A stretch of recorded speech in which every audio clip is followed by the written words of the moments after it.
Hey, dude. Welcome to the cave.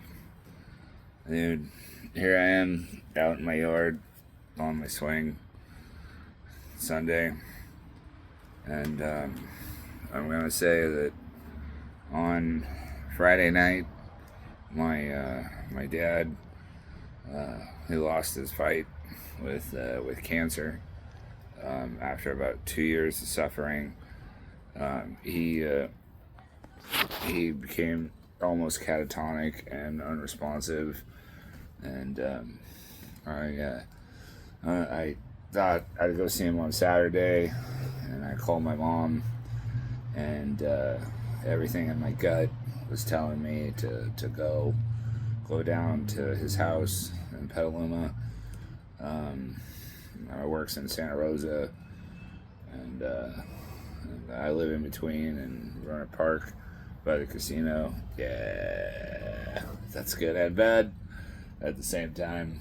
Um, but let's just say that I drove down there and I got to go have lunch with my mom and his surfing buddies back when he used to go surfing.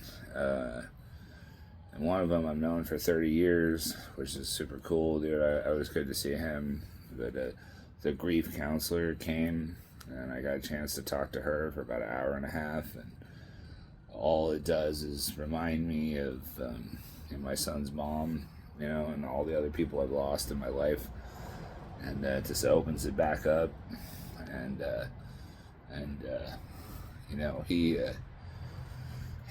he can hear me in his last day, but he couldn't communicate.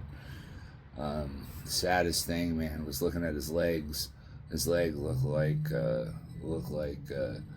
broomsticks, dude. They were so tiny, dude, near the end because he was so weak and it just eviscerated. Like, it just left him as a shell of what he used to be.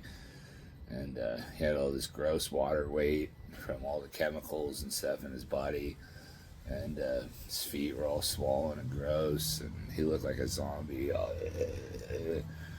And he's just loaded up on morphine.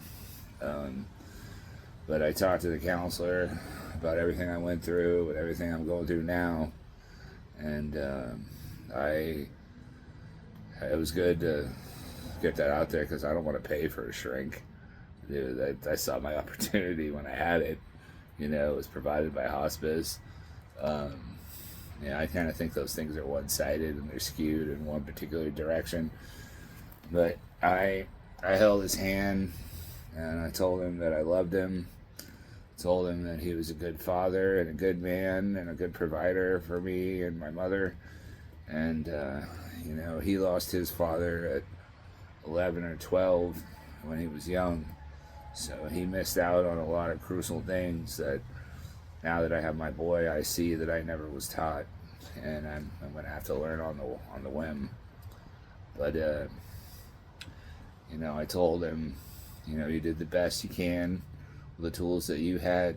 You know, his mother, my grandma, she was a kindergarten teacher, and she was soft and gentle, and never could get mad, never forced him to do anything. And my mom was the hard ass dude who always was telling him what to do. And he never told her no. He never told her no.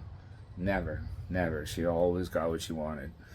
And he'd rather get along to get along. He was a easygoing dude who, I wouldn't be listening to metal or music if it wasn't for him.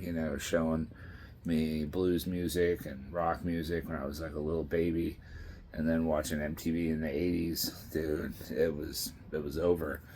Hearing Ozzy and Van Halen, and then later on hearing like NWA, Metallica, and then moving on to like Slayer and Pantera, and then moving on to like Cannibal Corpse and Obituary and Morbid Angel, and then like Suffocation, all the good brutal stuff. Any of my metalhead homies know what's up. But I learned a lot from him, and I miss him already. It's only been a couple of days, and taking some time off work, a couple days to be in my thoughts and think about the good times. And I told him that it was okay to let go, and it was okay that it was all right for you to let go, stop fighting. I hate to see you suffer, man. And it's over now. Last 3 months, seeing him decline so bad, like I slept terribly. I was always worried about him. My mom was just struggling because she was taking care of him.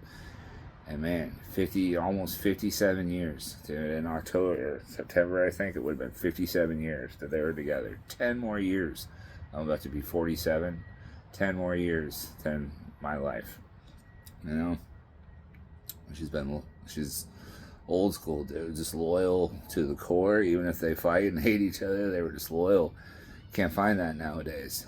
And things are flipped upside down. They're not what they should be. Can't find it no more. And so, hats off to my dad, Steve. And respect. And I love you very much. And I'm glad you got a chance to meet your grandson. I'm glad that I got you for 46 years. I love you very much, dude. Rest easy, dude. Take care. God bless.